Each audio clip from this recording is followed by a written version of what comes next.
Salawat ala Muhammad wa ali Muhammad. Allahumma salli ala Muhammad wa ali Muhammad. Maulana, brothers and sisters, Assalamu alaikum wa rahmatullahi wa barakatuh. Tonight marks the eve of the 9th of Muharram, 1445 after the Hijrah.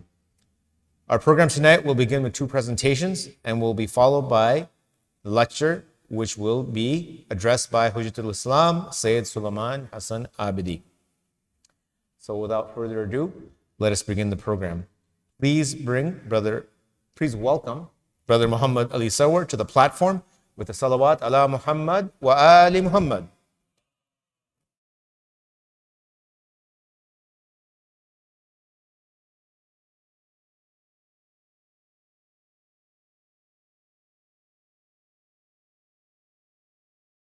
A short salam in remembrance of Imam Hussein alayhi salam in Karbala. Sallallahu alayk Mawla Hussein. Sallallahu alayk Mawla Hussein. Sallallahu alayk Mawla Hussein. Sallallahu alayk Mawla Hussein. Can everyone recite with me? Sallallahu alayk Mawla Hussein. Sallallahu alayk Mawla Hussein. Sallallahu alayk Mawla Hussein. Oh my master, you are the lantern of guidance. You are the pride of existence. For me, you're the Lord of patience. Allahu Akbar, how could they not see all of your virtues, O son of Ali? Did they not hear what the Prophet had said? I am from him and Hussein is from me. Sallallahu alayk. Sallallahu alayk Mawla Hussein. Sallallahu alayk Mawla Hussein. Sallallahu alayk Mawla Hussein. Sallallahu alayk Mawla Hussein. Sallallahu alayk Mawla Hussein. Sallallahu alayk Mawla Hussein. Oh my master, my heart beats for your Karbala.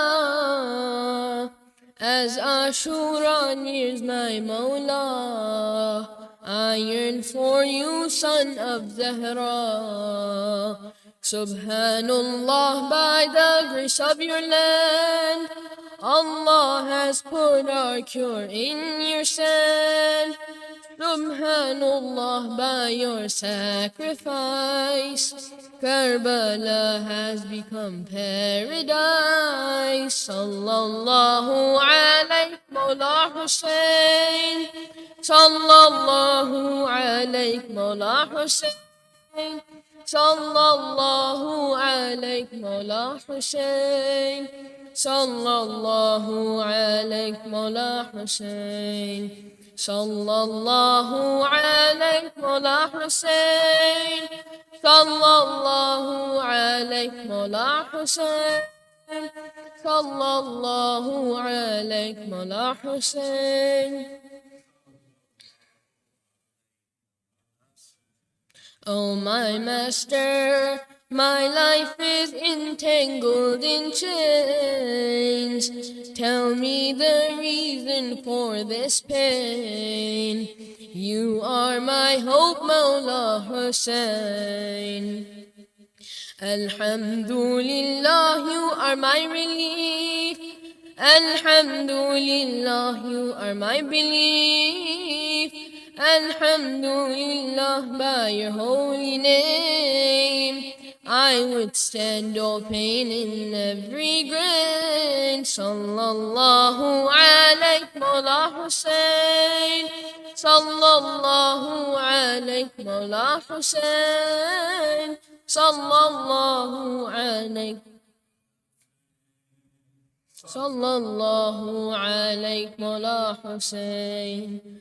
Mawla Hussein, change my destiny like your horror. My salvation lies at your door. Without you I am lost for sure. My hopes are tied with you, show me a sign. You are the only path to the divine. No other path can lead me to the truth. Now my only hope has become your shrine. Sallallahu alayk Mawla Hussein. Sallallahu alayk Mawla Hussein. Sallallahu alayk Mawla Hussein. Sallallahu alayk Mawla Hussein. Sallallahu alayk Mawla Hussein. Sallallahu alayk Mawla Hussein. Sallallahu alayk Mawla Hussein. Sallallahu alayk Mawla Hussein. Salawat.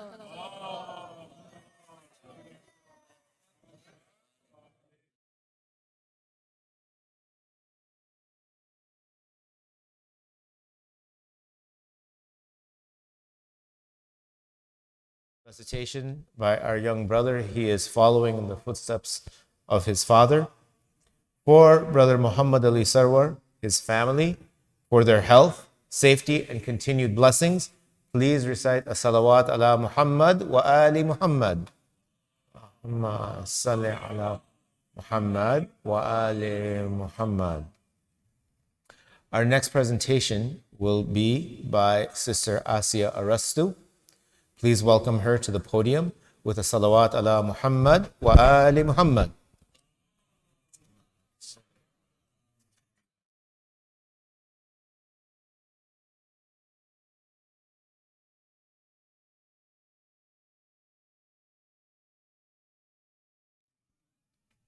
Tonight I'd like to share two poems with you.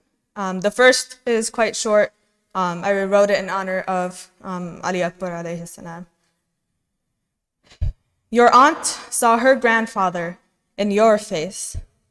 When Medina's elders could not keep pace with time, worn out by the passage of years, they looked to you, cheeks wet with tears, and were spared their grief for a short while by seeking comfort in your smile. Through you, the Almighty turned back time. I ask your killers, was this a crime? How was it that they all locked eyes with you, and though they recognized your face, they chose to act on lies, spun by Yazid, accursed, despised? What Muslim could meet Ahmad's gaze, the one by earth and heaven praised, in battle and remain unfazed? Yet they greeted you with spears raised and thrust their blades into your chest. Your death made Zainab relive four deaths. Muhammad, Fatima, Ali, Hasan. She bid them farewell, one by one. Then on Ashura, within one day, over and over, those same scenes replayed. There was no time for tears to dry before there came the next goodbye. At the day's end, she stood alone, counting the dead with no gravestones. Please recite our salawat. Salli ala Muhammad, Ali Muhammad.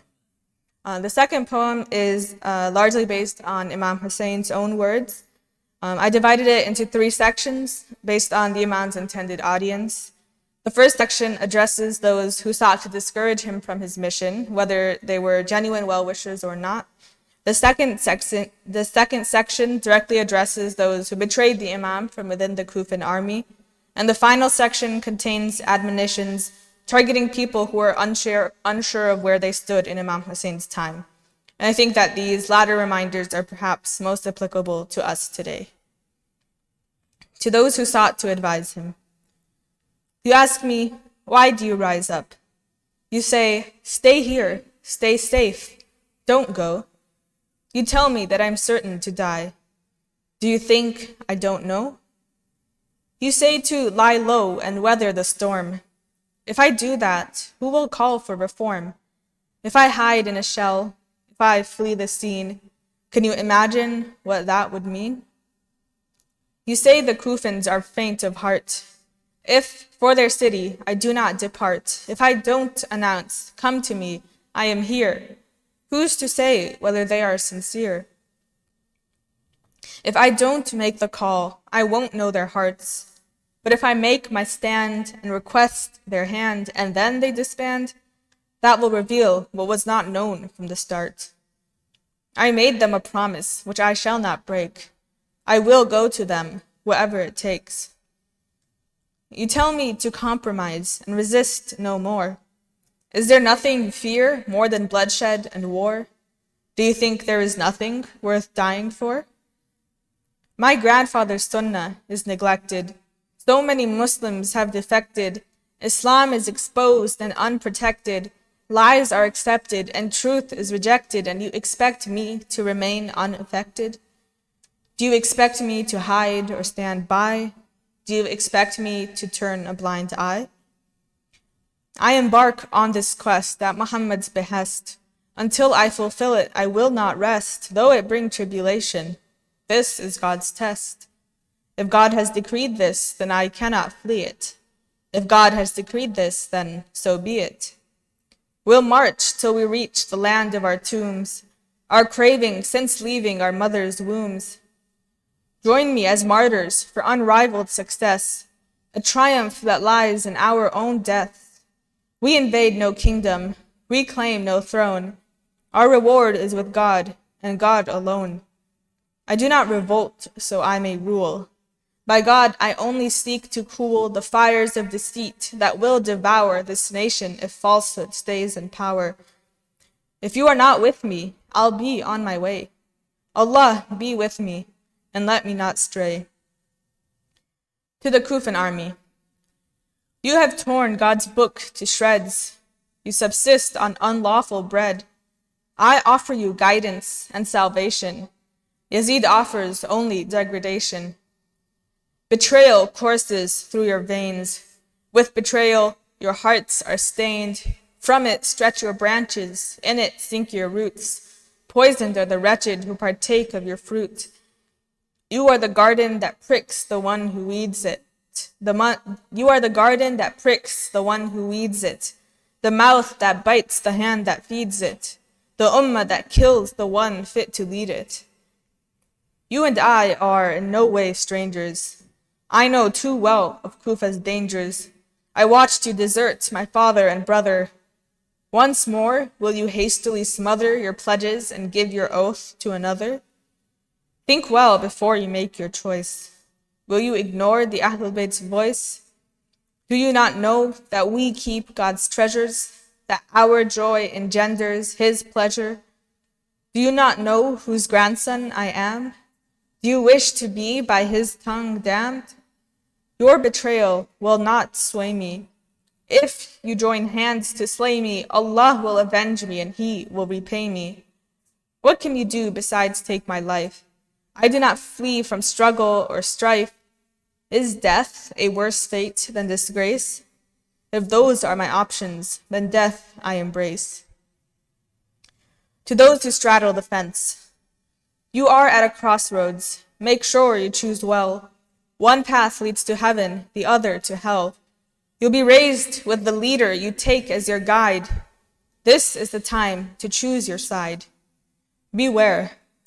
If you see a tyrant who commits blatant sin, and you keep silent, hush up and give in, if you hear my cry and don't come to my aid, if this solemn duty you attempt to evade, God will cast you into hell on your face. It's better that you be far from this place. If death frightens you, then you must keep in mind that with finite limits, this world is designed.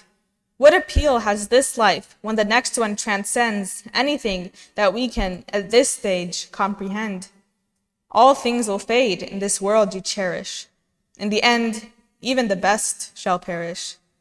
For those firm in faith, death means release from prison to eternal satisfaction and peace. But those steeped in wealth whose souls are earthbound must pass from their castles to a hole in the ground. Don't let your faith slip away and lose flavor, while this world you relish and savor. Don't make creation those to whom you cater, instead of serving your Lord and Creator. Know that hardship can be a gift in disguise, a chance for your best self to arise, while a long life of luxury, comfort, and ease can lure you to sin and moral disease. So join me as martyrs for unrivaled success, a triumph that lies in our own deaths. We invade no kingdom, we claim no throne. Our reward is with God and God alone. Salawat. Allahumma salli ala.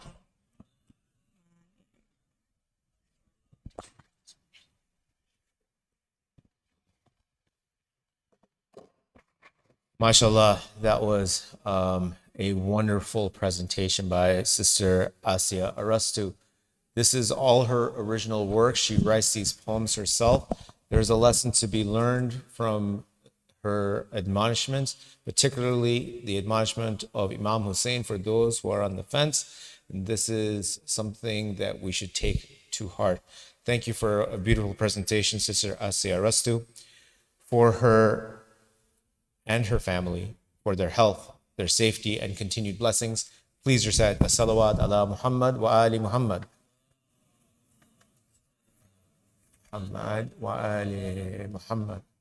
Before we move on with the rest of the program, just wanted to make some important community announcements. These are the announcements that I know many of you have been hearing every night, but for those who are joining us tonight and have not heard these, this will be new for you. The first is that registration has started for Baitul Ilm Sunday School, and it is open for children ages 2 through 15. You can find the links for the registration on the Baitul Ilm website, baitulilm.org. And if you have any questions or information regarding the new curriculum that will be being used this year, you can email the administration at baitulilm@gmail.com. And the last day to register is coming up fast. It's July 31st.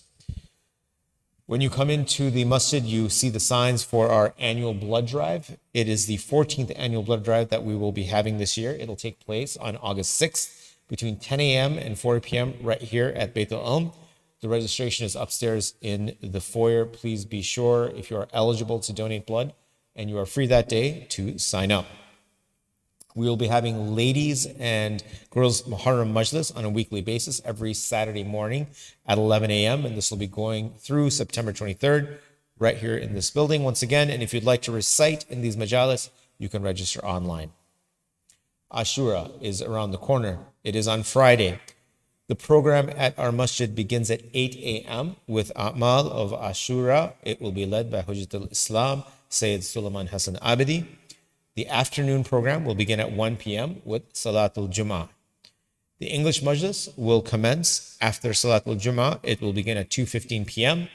This will be followed by an Urdu Majlis, and we will inshallah recite Ziyarat Taziyah at 4 p.m. and food will be served after this.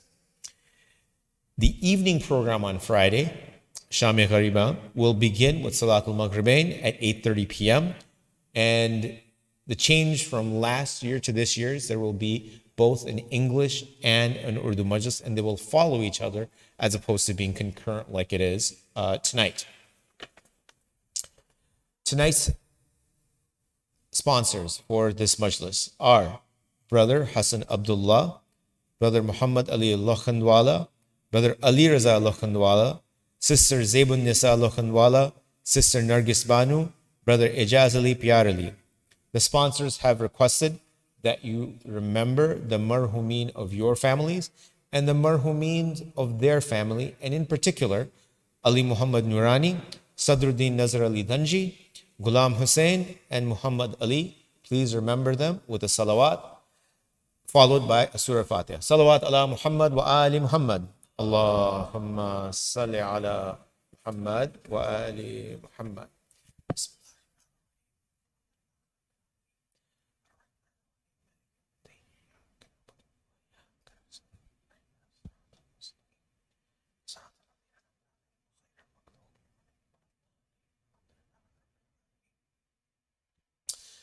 Before we begin the lecture, I would invite all of you to take a look at your phone and make sure that it is in silent mode. For the brothers, as you're looking at your phones, please stand up and move forward and towards this side of the room, as there will be others who will be coming shortly. Salawat ala Muhammad wa ali Muhammad. Allahumma salli ala Muhammad wa ali Muhammad.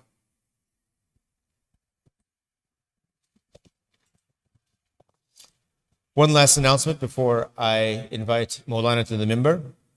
Tonight, we have the privilege of welcoming him an English Noha reciter from the Washington, D.C. area. His name is Brother Hussein Akil. After the lecture, he will be reciting an English Noha upstairs. What will happen is there will be an Urdu Noha. This will be followed by an English Noha that will be recited by Brother Hussein Akil. I hope that all of you are able to participate in this, in the matam upstairs. Without further ado, I would like to welcome Hujjatul Islam, Sayyid Sulayman Hasan Abidi to the minbar. Please welcome him with the salawat ala Muhammad wa ali Muhammad.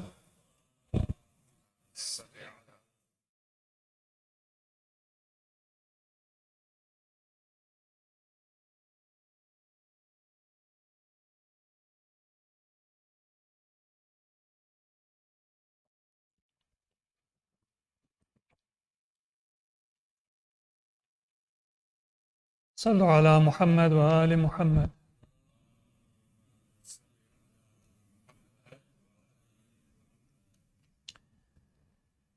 أعوذ بالله من الشيطان الرجيم. بسم الله الرحمن الرحيم. الحمد لله رب العالمين بارئ الخلائق أجمعين فاطر السماوات والأرضين والصلاة والسلام على أشرف الأنبياء والمرسلين المبعوث رحمة للعالمين شفيع المذنبين وحبيب قلوب الصادقين سيدنا ومولانا أبي القاسم محمد. اللهم صل على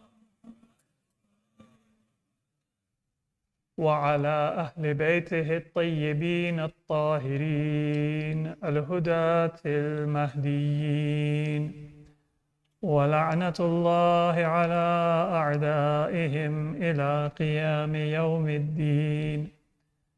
رب اشرح لي صدري ويسر لي أمري واحلل عقدة من لساني يفقه قولي. أما بعد، فقد قال الله عز وجل في القرآن المجيد: بسم الله الرحمن الرحيم. قل إن صلاتي ونسكي ومحياي ومماتي لله رب العالمين لا شريك له وبذلك أمرت وأنا أول المسلمين. صلوا على محمد وآل محمد.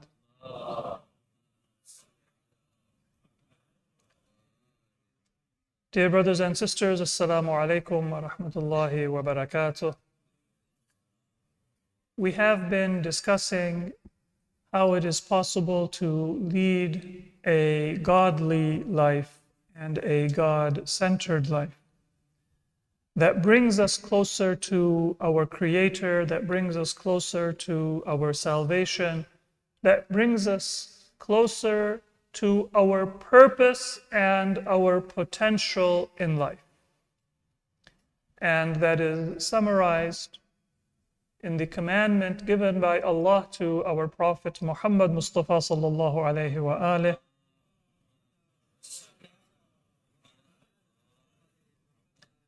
And the motto of our Prophet's life, قُلْ إِنَّ صَلَاتِي وَنُسُكِي وَمَحْيَايَ وَمَمَاتِي لِلَّهِ رَبِّ الْعَالَمِينَ.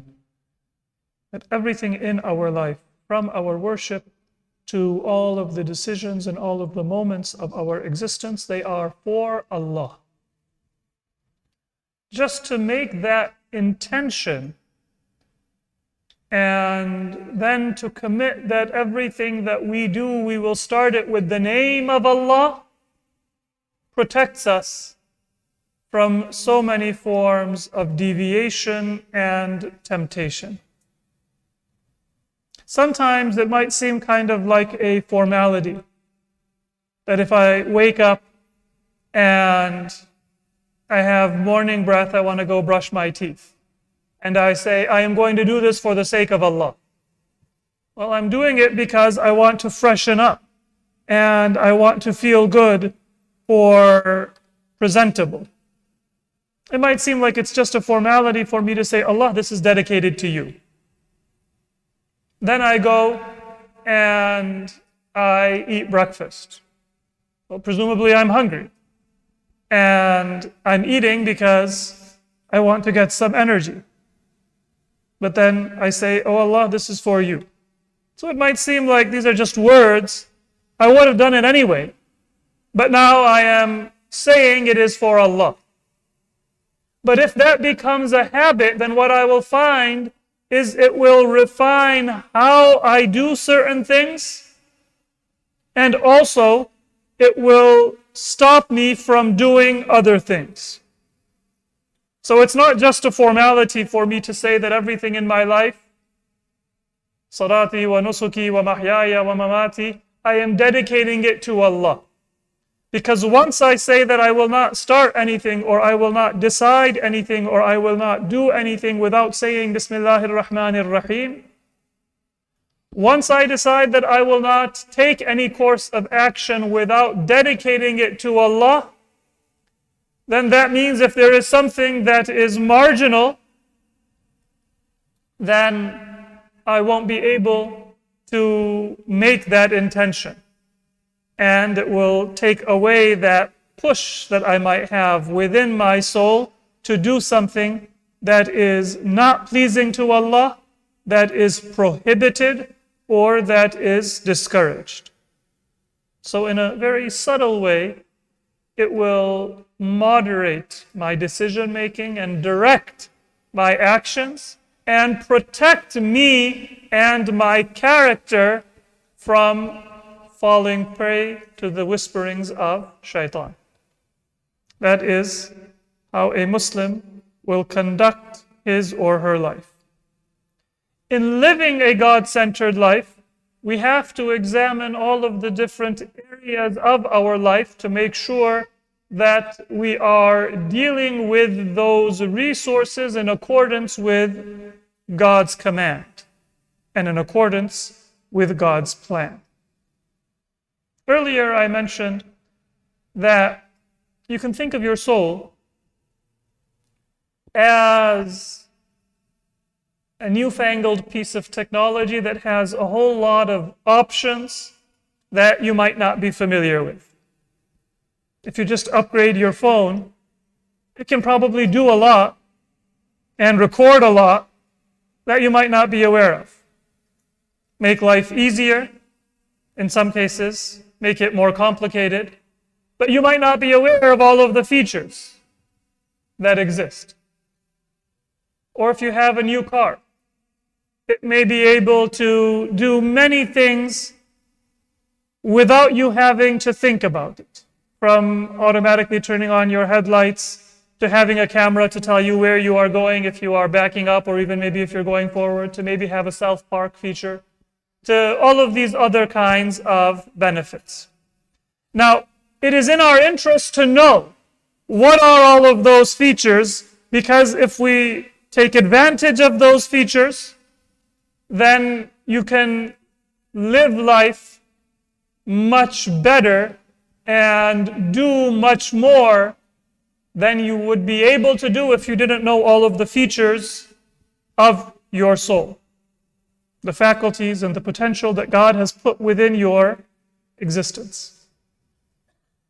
But sometimes it's nice not to have to worry about all of those complicated buttons and all of those options and all of those features. So what if you don't want to complicate your life?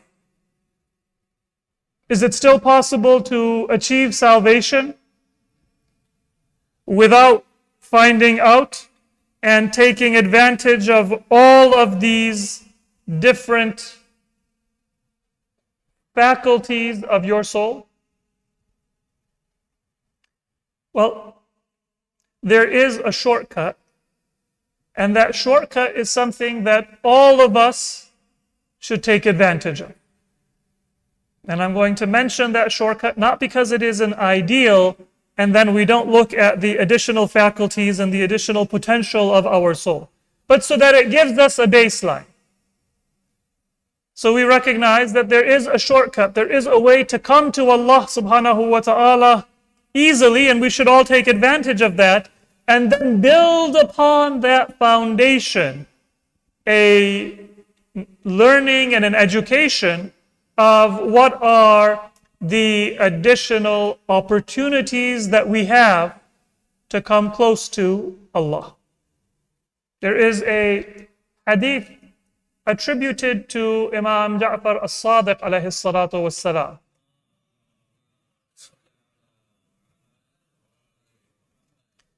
He says, "Man radiya min Allah bil yasir min al ma'ash, radiya Allahu minhu bil yasir min al amal." If a person does not place great demands on God, if we're not high maintenance in our relationship with Allah, and we are satisfied with even a little bit of ma'ash or sustenance that Allah subhanahu wa ta'ala gives us, then Allah responds in a like way. رَضِيَ اللَّهُ مِنْهُ بِالْيَسِيرِ مِنَ الْعَمَلِ. Allah will not place any great demands on you in terms of what you do in life. Now, what does that yasir min al-ma'ash mean? It means that you don't complain to Allah whenever something goes against your plan in your material life. It means that you don't always demand things from Allah for the betterment of your material life. Maybe you are wealthy, maybe you are somewhere in the middle, maybe you are poor. But wherever you stand, your demand on Allah and your claim and your complaint is not going to be something that defines your relationship with Allah. What He gives you, little or much, you're satisfied with it.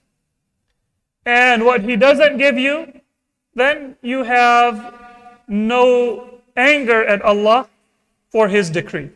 If that's how you treat Allah, then Allah will also treat you in a similar way, and He will say that whatever little good you do, that is enough. Now again, it is a waste of an opportunity for Allah to give you the ability to achieve the highest rank in paradise, and for you to say that I don't want to learn, I don't want to find out, and I just want to have the minimum. But even as you want to increase your rank in paradise, to maintain that man radiya min Allah bil yasir min al ma'ash is a good thing. So this doesn't mean that you limit yourself to, I'm just going to do a little bit, and the way that I can get away with doing a little bit is not to place demands on Allah subhanahu wa ta'ala. The right way to think about it is that let me not place demands on Allah so that Allah treats me gently and kindly. And then let me learn all of those different opportunities that Allah has given me to elevate the rank of my soul. So that the baseline is not to make demands on Allah and therefore not to be held to a difficult standard by Allah. But then I have the knowledge of what it is that will bring me closer to Allah, and I use all of those features within my soul that can elevate my rank and bring me close to Muhammad wa ali Muhammad alayhimus salatu wassalam.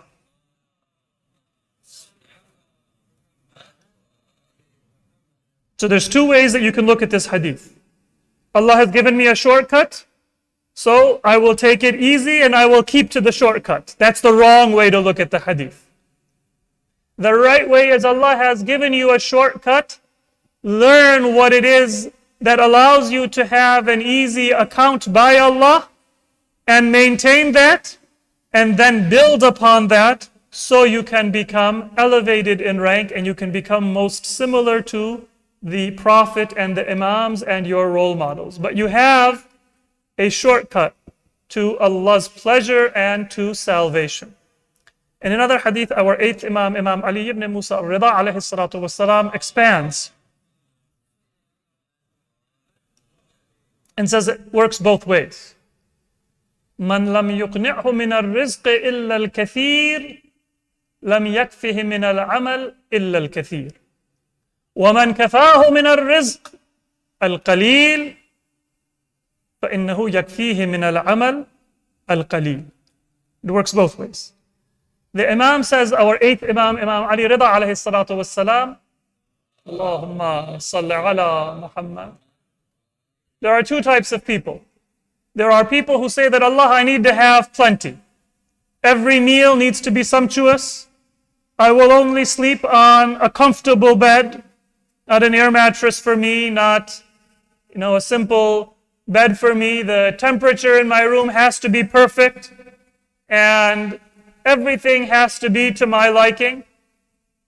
If that is the demand that you place on Allah, لَمْ يُقْنِعْهُ مِنَ الرِّزْقِ إِلَّا الْكَثِيرِ. Then the result is لَمْ يَكْفِهِ مِنَ الْعَمَلِ إِلَّا الْكَثِيرِ.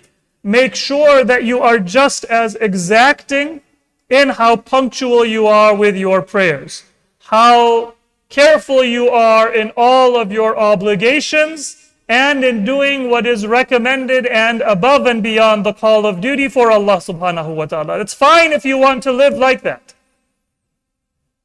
If you enjoy the finer things in life, and you want good clothing and good food and comfortable livelihood, then the Imam doesn't say you are condemned. What does the Imam say? If that's how you want to be, that is your choice. But لَمْ يَكْفِهِ مِنَ الْعَمَلِ إِلَّا الْكَثِيرِ. Make sure that you don't just hold Allah to such a high standard and you hold yourself to the lowest possible standard. As long as I do it, then it's okay. No. Step forward and do above and beyond what is the call of duty. And if you're not willing to give Allah that, then don't place demands on Allah that are very stringent. وَمَنْ كَفَاهُ مِنَ الرِّزْقِ الْقَلِيلِ فَإِنَّهُ يَكْفِيهِ مِنَ الْعَمَلِ الْقَلِيلِ.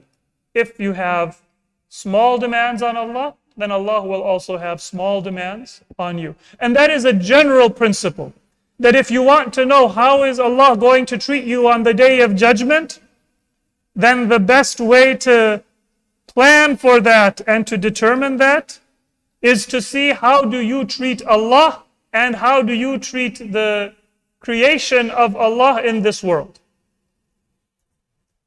Is Allah going to be very strict with me on the day of judgment? Or is Allah going to kind of give me a very generous accounting of my life? Well, that's not going to necessarily be a surprise. You don't have to wake up from your grave on the day of judgment and then be surprised that, oh Allah, I thought I was going to have an easy time, and you gave me this very difficult accounting. When the Quran says, وَالَّذِينَ يَصِلُونَ مَا أَمَرَ اللَّهُ بِهِ أَن يُوصَلَ وَيَخْشَوْنَ رَبَّهُمْ وَيَخَافُونَ سُوءَ الْحِسَابِ.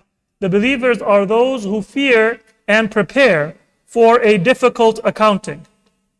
That has been explained by Ahlul Bayt, that a difficult accounting or an evil accounting, su'ul hisab, su' means evil. An evil or an unpleasant accounting is not that Allah subhanahu wa ta'ala is going to be unfair, because Allah is not unfair with anyone. That evil accounting, that unpleasant accounting, is a strict accounting. If Allah actually asks me, what did you do with every dollar? And why did you spend it? Where you spent it?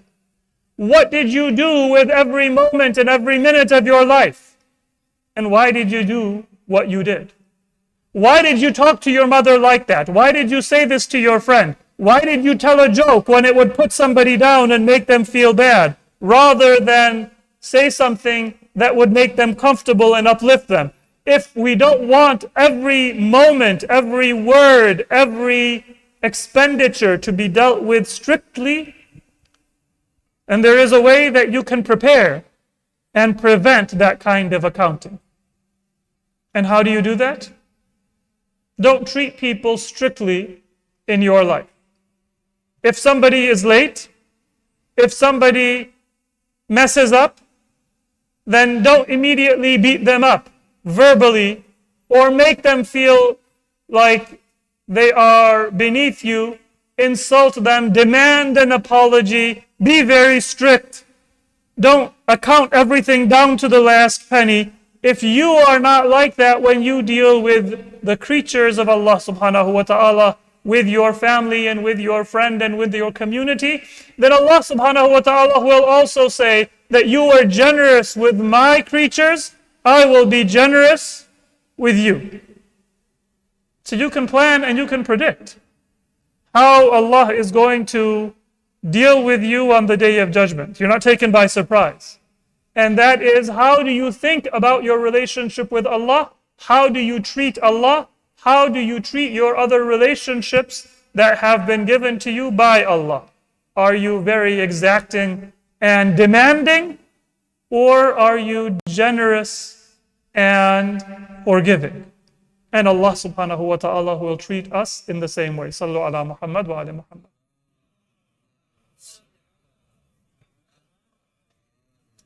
Now, when it comes to our material blessings in particular, an important point is to remember that we should never value them intrinsically.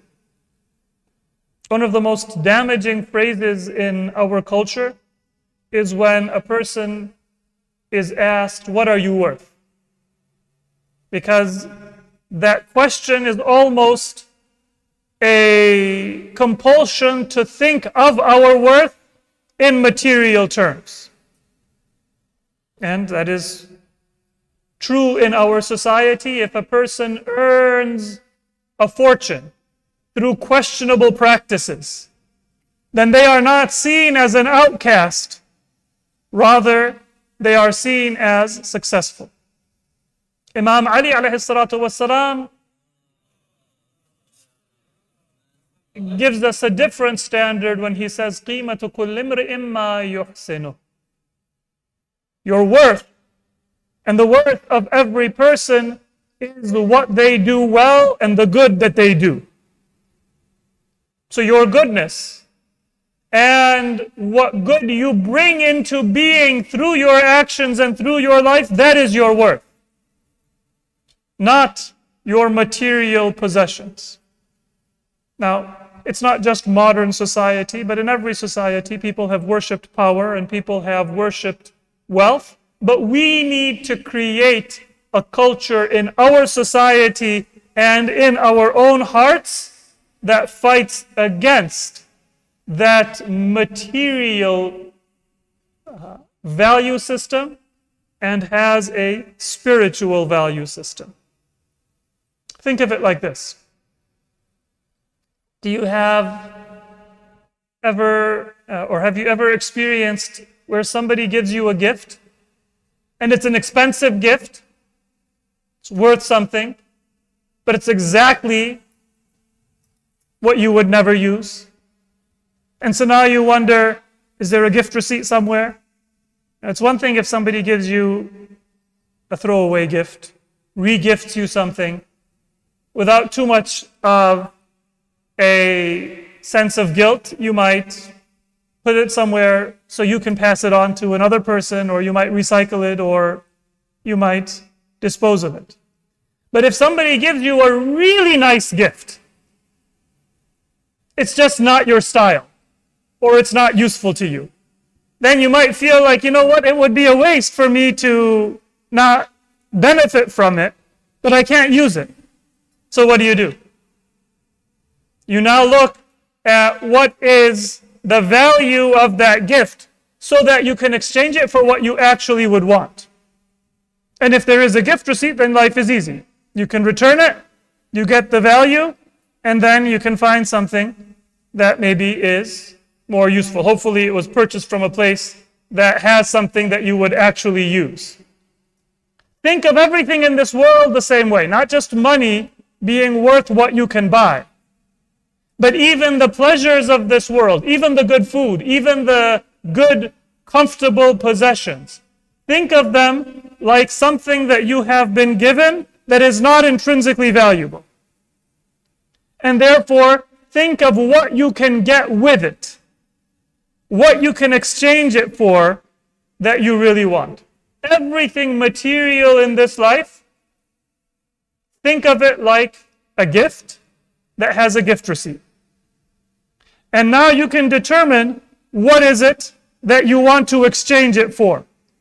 Sometimes those good things in life, the best thing that you can do for the sake of Allah subhanahu wa ta'ala is to use them for yourself or for your family. And sometimes the best thing that you can do is to utilize them in some other way. But always think of that exchange value and then determine what is the best use. In Surah Al-Baqarah, Allah describes how people would come to the Prophet and say, what should we spend? Meaning, what should we spend in the way of Allah? And there are two answers that are given. One is a non-answer to the actual question. يَسْأَلُونَكَ مَاذَا يُنْفِقُونَ? They say, which of our property should we give in the way of Allah? Should I give my money? Or maybe if I have used items, should I give those items? Or if I have land, should I donate that land to my needy relatives or to build a masjid? Or what is it that I should give? And in this verse, I believe it's 215 from Surah Al-Baqarah, Allah ignores the question and answers what should have been the question, because it is what is more important. Rather than answering, what should you give? Allah says, مَا أَنفَقْتُم مِّن خَيْرٍ فَلِلْوَالِدَيْنِ وَالْأَقْرَبِينَ وَالْيَتَامَى وَالْمَسَاكِينِ وَابْنِ السَّبِيلِ وَمَا تَفْعَلُوا مِنْ خَيْرٍ فَإِنَّ اللَّهَ بِهِ عَلِيمٌ. Whatever khair you spend, whatever good you give, then give it for your parents, and give it for your nearest relatives, and give it for the orphans, and give it for the needy, and give it for the wayfarers. Whatever good you do, Allah will see it.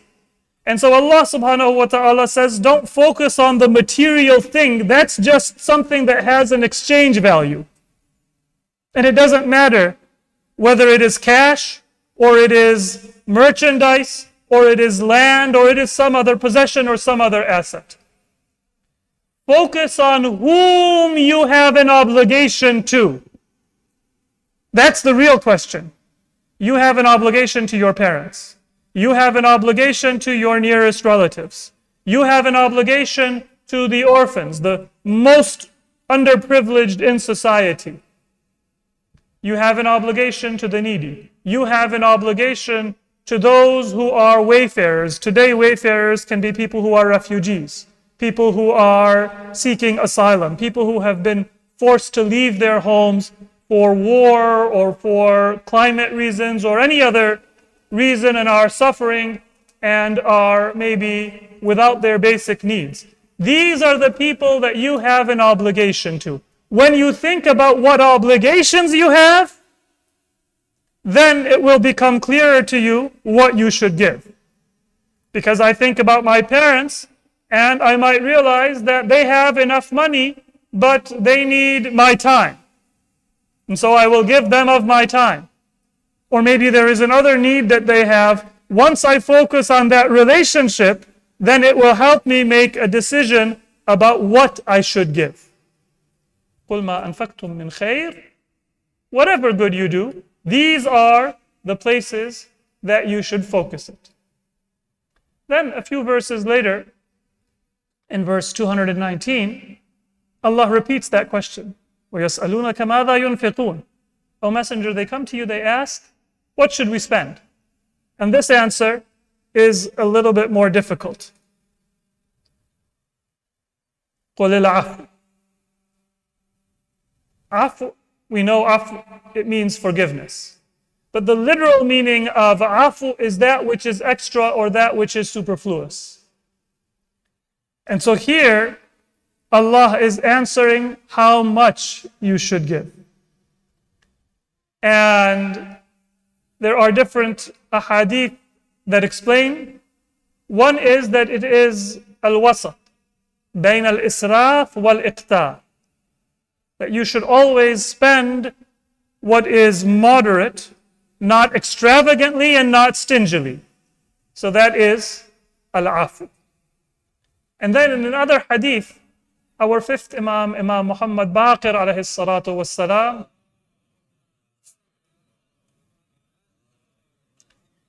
he says that everything above your own qut and your own needs. Qut is what you need for your own life and livelihood.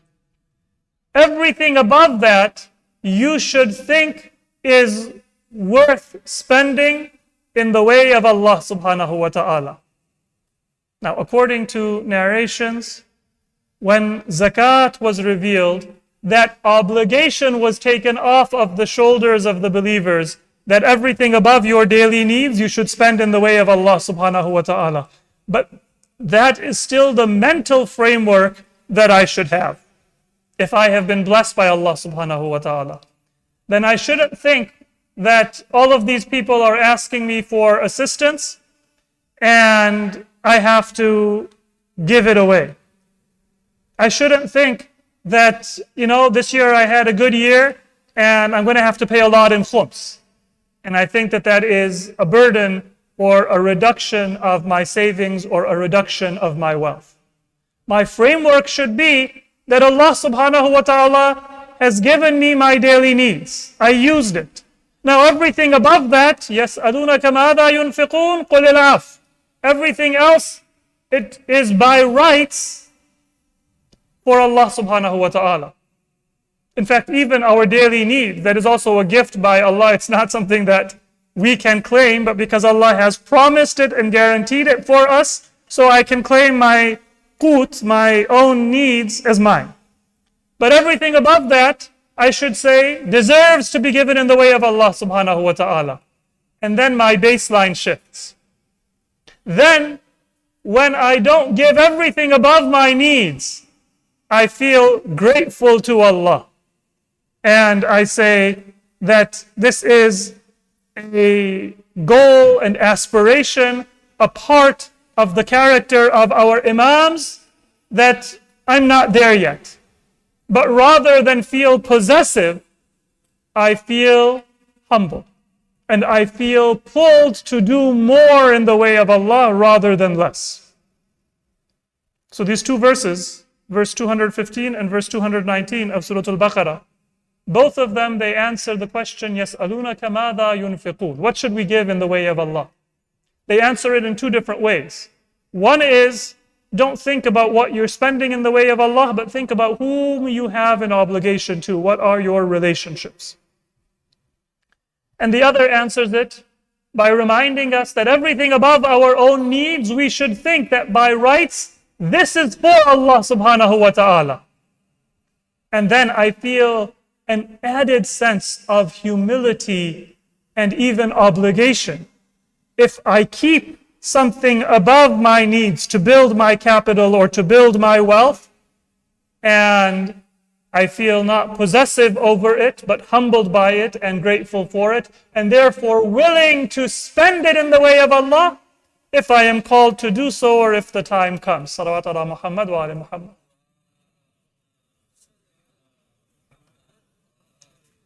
So now let's look at a few of those relationships that are also part of our role and responsibility as a believer. In many cases, they are difficult for us. Sometimes even our relationship with our parents or our siblings or our children or our cousins, those relationships don't always come easy, and they are not meant to come easy. But they are an essential part of how we can live a godly life and how we can come closer to Allah subhanahu wa ta'ala. And one point to remember is that all of those relationships are going to be maintained and honored within a cultural framework. So to understand how we can honor our relationships, we have to have a healthy view of the relationship of Islam and culture. Many people, they think that Islam and culture are two competing things. So people will sometimes say, I don't have a problem with Islam, but I have a problem with my parents' backward culture and all of the limitations that they place on me. But Islam, aside from some specific obligations, gives us certain priorities and certain direction. And those directions are always going to be implemented within a cultural context. So Islam is not in opposition to culture. Islam and culture are not fighting with one another, but rather the Islamic values that we have, they are going to be implemented based on the culture that I live in, or based on the culture that my relatives, my parents, my society is a part of. So to give an example, if I say that I want to dress Islamically, it doesn't mean that I have to go and try to figure out what did Arabs wear in the 7th century of the Common Era, and I have to wear exactly what the Prophet wore. That might not be the thawb or the dishtasha that people wear today. Now many people associate that with Islamic dress. But that's not how the Prophet or the Imams dressed. Just because it comes from the Arabian Peninsula doesn't make it Islamic. And even if it comes from the Arabian Peninsula at the time of the Prophet, and even if the Prophet wore it, does not mean that is the most Islamic dress for me to wear. What Islam wants from us is to take whatever dress is familiar and dignified and honorable within our culture, and then now to modify it in accordance with Islamic values. So in our society, clothing is often designed to show off a person's physical body and appearance and make them attractive. Whatever your dress may be, the colors, the shape, the way the pockets and the buttons and the other design elements may be, Islam will influence that dress, which comes from your society and which comes from your culture, by saying it's not supposed to accentuate your physique and make you attractive, but rather it is to give you dignity and it is to make you modest. So for men and for women, any culture that Islam is a part of, it will make the clothing looser and longer and more dignified. But it doesn't impose a particular style, it doesn't impose a particular color, or it doesn't impose any particular form of clothing. That's not what makes clothing Islamic. What makes clothing Islamic is for it to conform with Islamic values. And it will modify the trends and the fashions that exist within any society in accordance with Islamic values. And that's something that Muslim men and Muslim women need to remember. Because many times we've maintained the letter of the law. But as men or as women, we're not thinking about how is it possible for me to make sure that my dress is modest, is chaste, reinforces the values that Islam says are important. We kind of just wear whatever is common or whatever is fashionable or whatever is popular. So that's the relationship between Islam and culture. There is no culture that is entirely good, and there is no culture that is entirely bad. Even the cultures that come from non-Muslim societies, many of their forms of entertainment and their literature, their clothing and their food and their other expressions of their culture, they may have a grave distance from Islam. But then there will also be many elements that are shared. And so when you enter into that culture, if you want to Islamize the food, you don't need to bring spices from back home. But if there are haram elements in that cooking, then those will be removed. If there is extravagance within that food, if there is a tendency to waste, then those elements will be removed. To make a culture Islamic is not to import something from a foreign land or from a former time, but it is to measure our practices against the standards and the values of Islam. And then to gradually make our practice more and more close to the ideals of our religion. Salawat ala Muhammad wa ala Muhammad.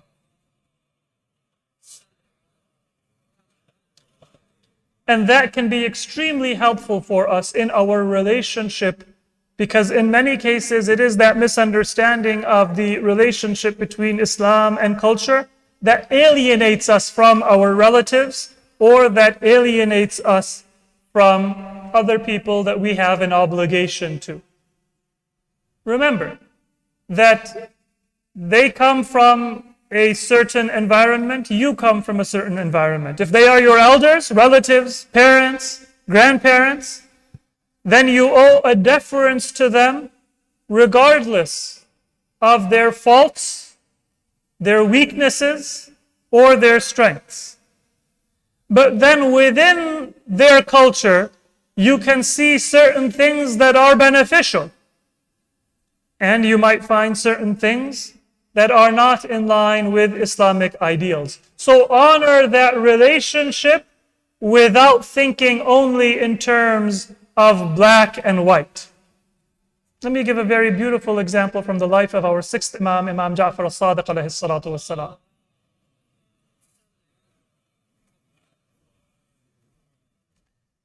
Before I mention the incident, what would it take for you to cut off a relationship with somebody? Let's say, for example, you're in public and they just insulted you repeatedly. Or maybe they deliberately exposed a secret of yours. Or maybe they cheated you out of your money or your property. Most of us, something along these lines would be enough for me to say, you know what? I'm not going to have anything to do with that person again. Let's say, for example, they borrow my car. They total the car. And then they don't even offer to compensate me in any way. Many of us would be like, all right, I'm done with you. That's enough. And most people would probably think that's justified. Imam Ja'far al-Sadiq alayhi salatu wassalam had a relative, a cousin, known as Al-Hasan al-Aftas. And in the politics of that time, he had allied himself with the Abbasids for a moment, and he had attacked and tried to assassinate Imam Ja'far al-Sadiq. This isn't just standing in public and telling you off or putting you down.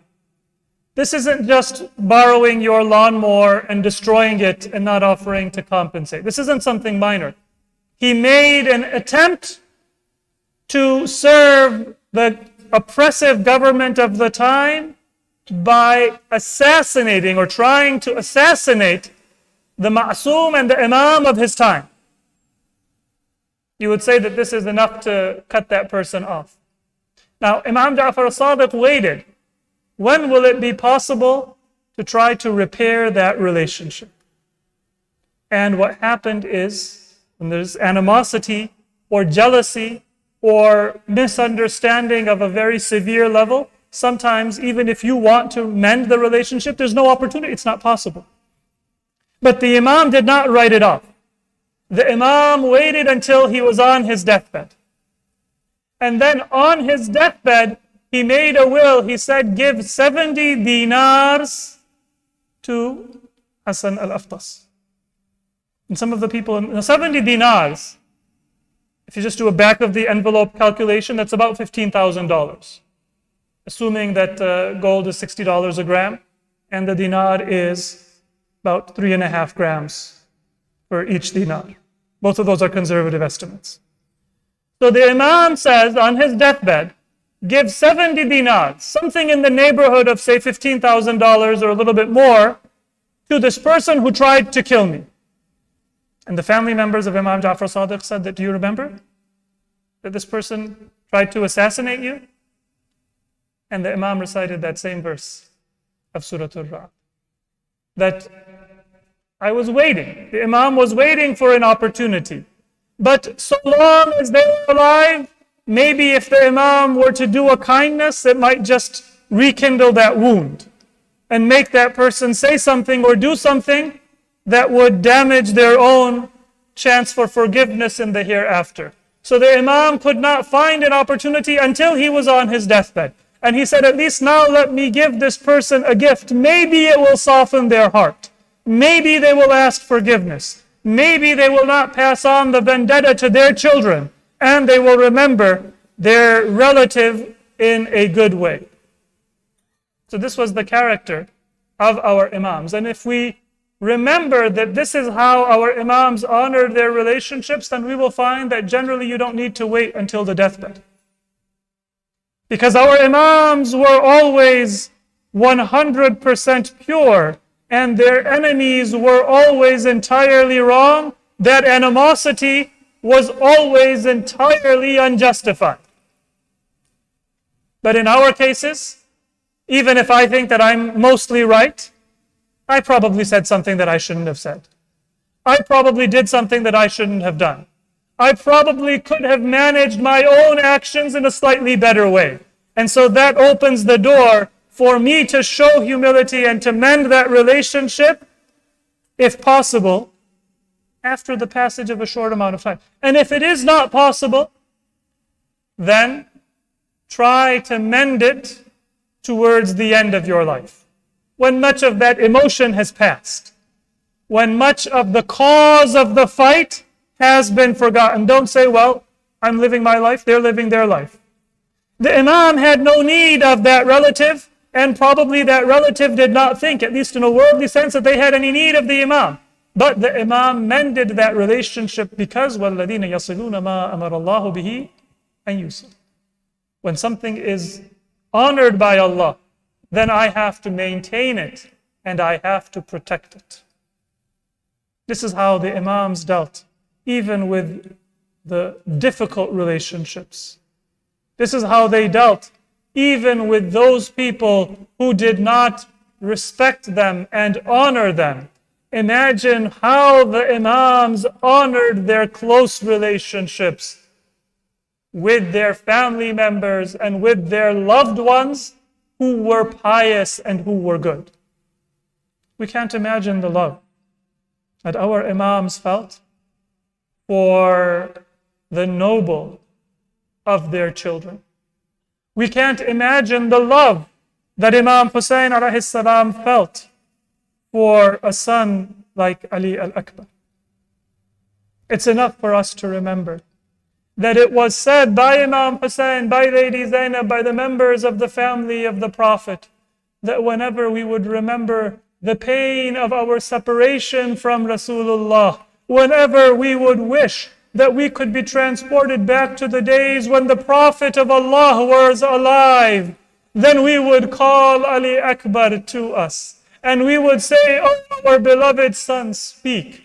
Because the way that you talk, the way that you look, the way that you carry yourself, it is the most similar to the Prophet of Allah, of anyone who walks this earth." And those were the words spoken by Imam Hussein when he bid his final farewell to his son. Ali Akbar was a young son at the prime of his youth. And Imam Hussein, he offered him in the way of Allah subhanahu wa ta'ala.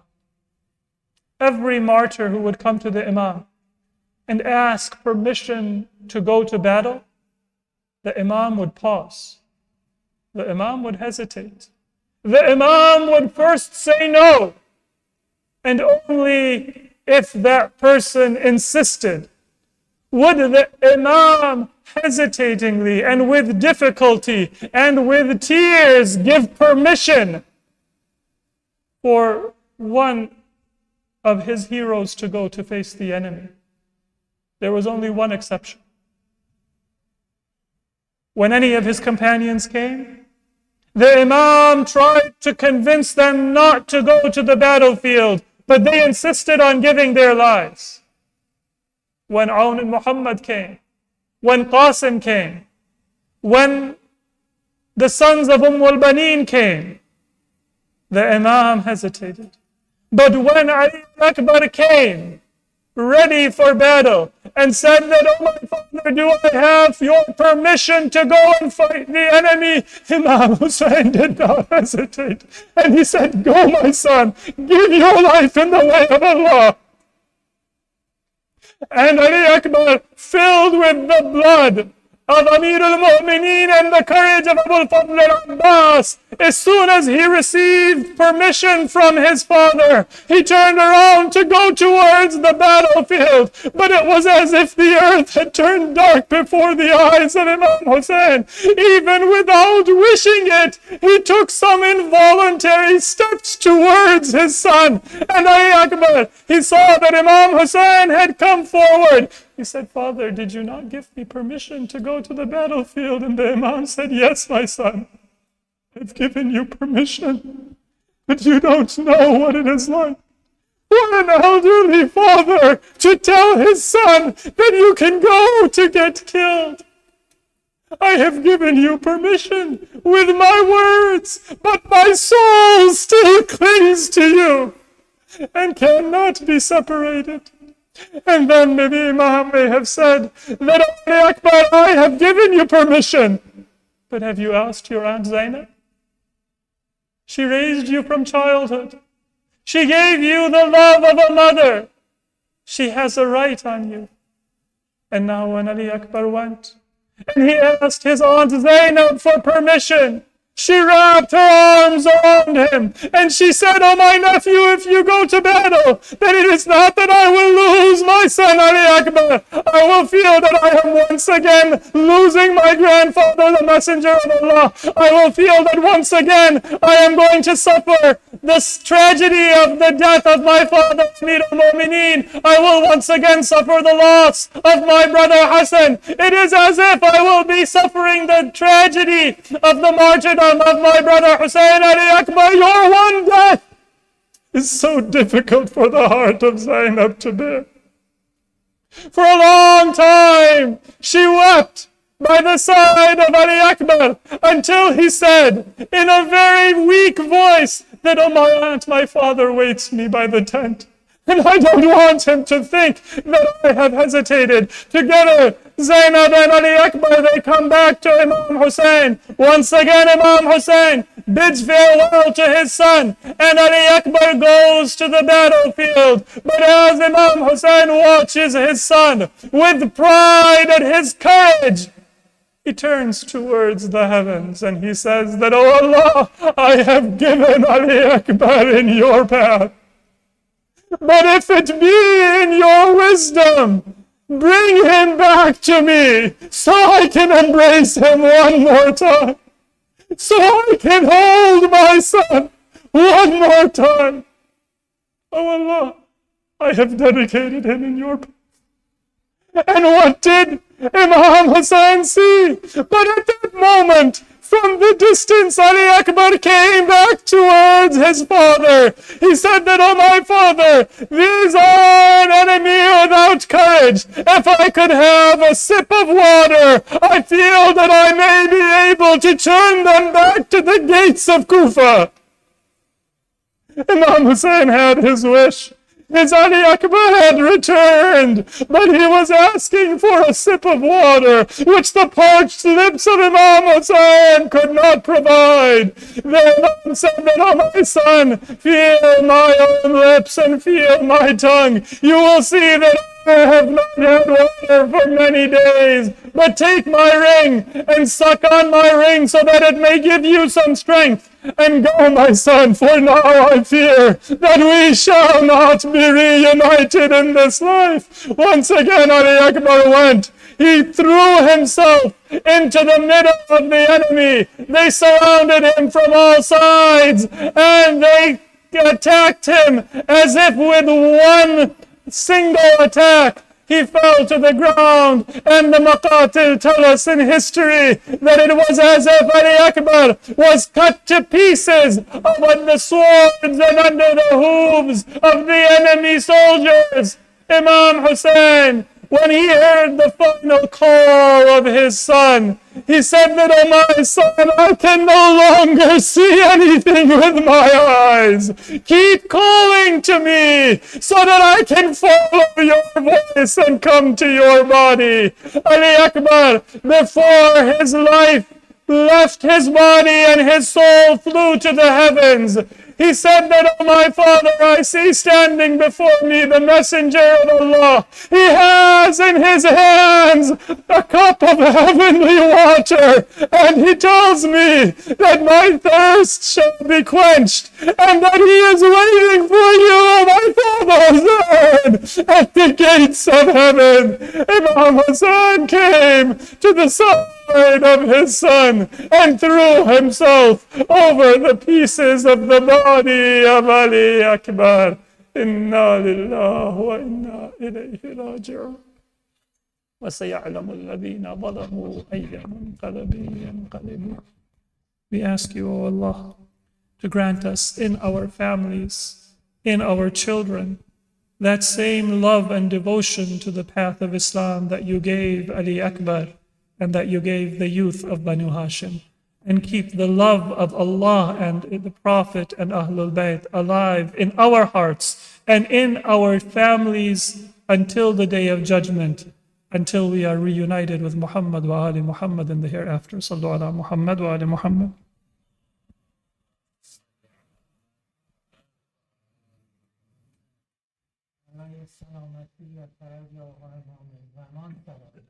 Allah